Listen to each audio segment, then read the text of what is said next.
जिंदगी सवार दूं, एक नई बहार दूं, दुनिया ही बदल दूं, मैं तो प्यारा सा चमत्कार हूँ। आप लोगों को याद है ये गाना? आज ये गाना मुझे क्यों याद आया? क्योंकि यहाँ से आपको एक बेहतरीन सा आज क्वेश्चन देखने को मिलेगा जो कि किसी ना किसी एग्जाम में आपको टकरा जाएगा। तो चलो शुरू कर देते हैं इसी बात पर आज की अपनी करंट अफेयर्स की क्लास को, जहां पर हम करंट अफेयर्स के 10 इंपॉर्टेंट क्वेश्चंस को मात्र 10 मिनट में पढ़ेंगे। यानी कि करंट अफेयर्स की घंटों की क्लास को हम सिर्फ मिनटों में कवर करेंगे।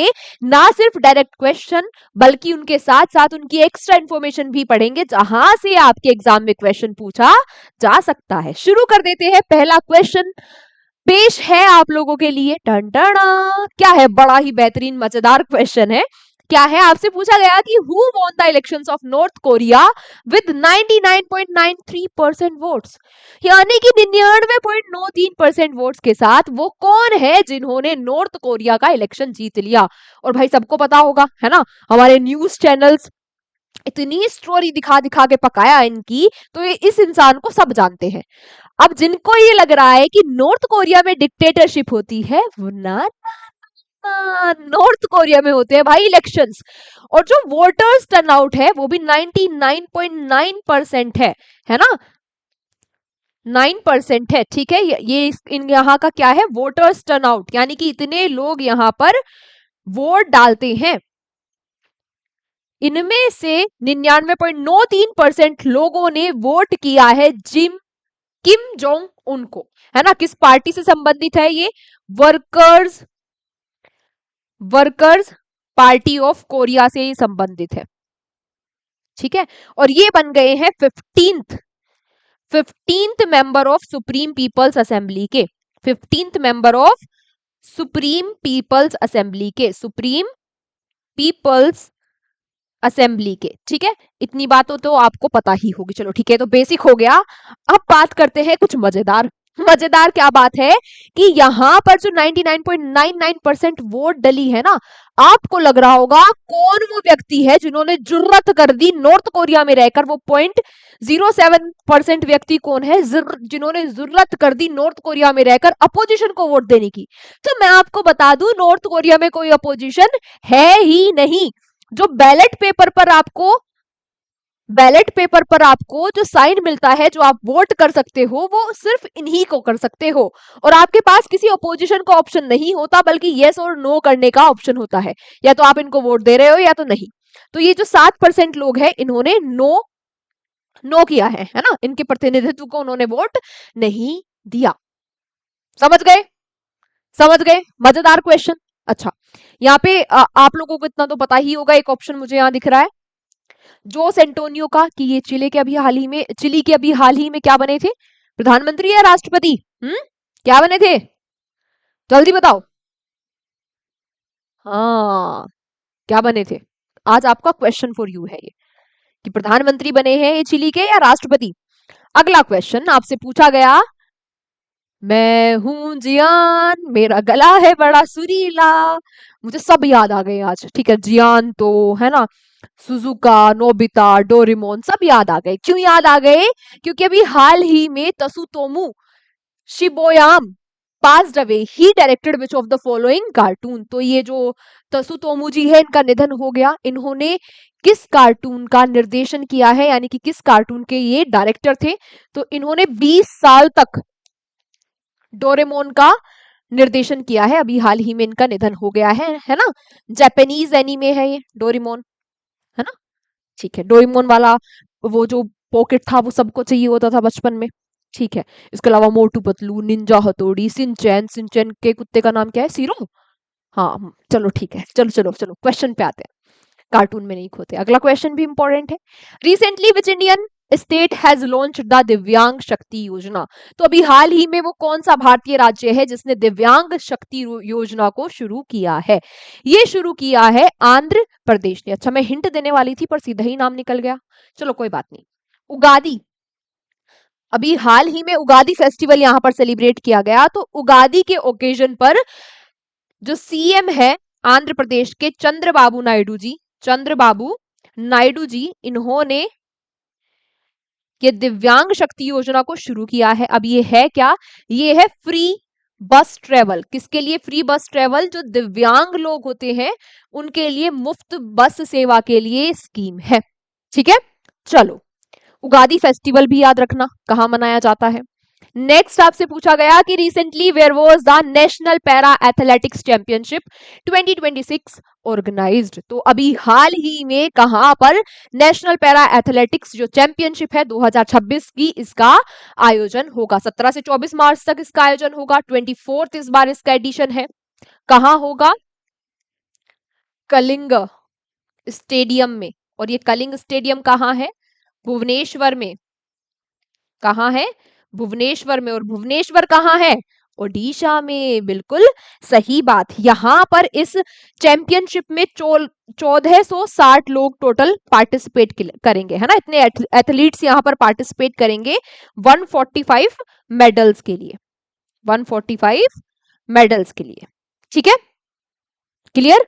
अच्छा, इसके अलावा ये बात भी याद रख लेना कि फर्स्ट क्या हो रहा है आज, मुझे इतनी जीभ क्यों फिसल रही है?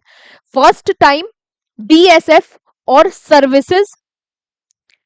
सर्विसेज स्पोर्ट्स कंट्रोल बोर्ड इसमें पार्टिसिपेट करेगा। बीएसएफ बॉर्डर सिक्योरिटी फोर्स और ये जो एसएससीबी है ये पहली बार यहां पर पार्टिसिपेट करेंगे इन पैरा एथलेटिक्स में।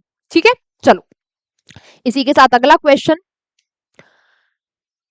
आपसे पूछा गया कि recently Supreme Court has ordered how many weeks of maternity leave for mother adopting a child. हाल ही में सुप्रीम कोर्ट ने बच्चों को गोद लेने वाली माताओं के लिए कितने सप्ताह का मातृत्व अवकाश देने का आदेश दिया है? तो पहले क्या होता था, अगर कोई महिला बच्चा अडॉप्ट कर रही है और वो बच्चा 3 महीने से छोटा है तो ही उसे मैटरनिटी लीव मिलती थी, मातृत्व अवकाश मिलता था। लेकिन फिर क्या हुआ, जो हमसा नंदनी जी है, जो हमसा नंदनी जी है, एडवोकेट है ये, है ना? कौन है ये? एडवोकेट है। इन्होंने क्या किया, चैलेंज कर दिया सुप्रीम कोर्ट में ये डिसीजन कि भाई नहीं, ऐसा कुछ नहीं है, बच्चा अगर अडॉप्ट कर रहे हैं वो भले ही 3 महीने से अगर बड़ा भी हुआ तो भी तो उसे एक माँ की जरूरत होती है ना। इसीलिए सुप्रीम कोर्ट ने अब कहा है कि अगर आप बच्चा अडॉप्ट कर रहे हो चाहे वो कितना भी बड़ा हो, 12 वीक तक का जो मैटरनिटी लीव है वो मिल जाएगी। नेक्स्ट, अच्छा ये फैसला किसने सुनाया ये बात भी याद रख लेना, जेबी पारदीवाला, और मादेवन जी जो है ये दोनों जज है। कौन है ये जजेस हैं, इन्होंने ये फैसला सुनाया है। ठीक है, चलो अगला प्रश्न है कि recently which countries central bank received the initiative of the year award. अभी हाल ही में वो कौन सा बैंक है, वो कौन सा केंद्रीय बैंक है जिसको initiative of the year award मिला है? और यहां पर आप देखकर पहचान गए होंगे, लेकिन आपको आपके एग्जाम में ये फोटो लगी हुई नहीं मिलेगी, इसलिए याद रख लेना किसको मिला है, रिजर्व बैंक ऑफ इंडिया को। जो हमारे यहाँ पर डिजिटल पेमेंट्स एक तो वो बड़े स्केल पर होती है और उसमें कोई फ्रॉड नहीं होता है ना, इसको देखते हुए ये अवार्ड भारत के रिजर्व बैंक ऑफ इंडिया को, आरबीआई को मिला है। दिया किसने है? सेंट्रल बैंकिंग ने। किसने दिया है? सेंट्रल बैंकिंग ने, जो कहां बेस्ड है, जो लंदन में बेस्ड है, उसके द्वारा यह अवार्ड दिया गया।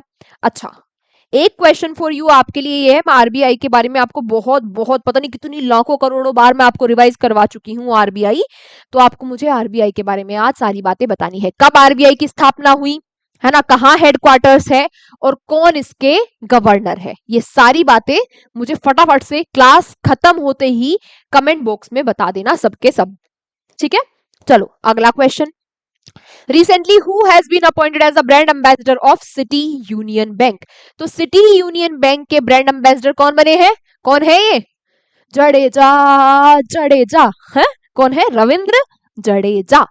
ठीक है, चलो अगला question, recently where was Asia's largest tulip garden inaugurated. तो एशिया का सबसे बड़ा ट्यूलिप गार्डन अभी कहां पर बना है?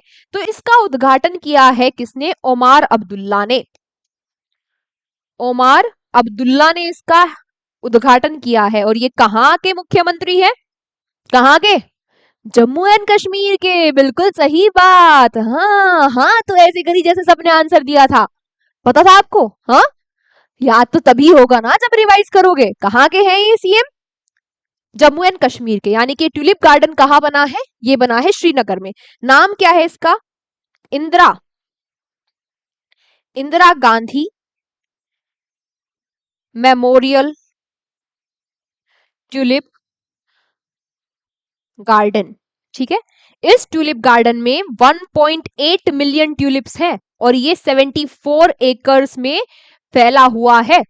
ठीक है, कहां पर? श्रीनगर में। चलो, आज का हमारा सेकंड लास्ट क्वेश्चन आपसे पूछा कि who won the men singles title in India Wells Open 2026। तो भारत वेल्स ओपन 2026 का टाइटल किसने जीत लिया है?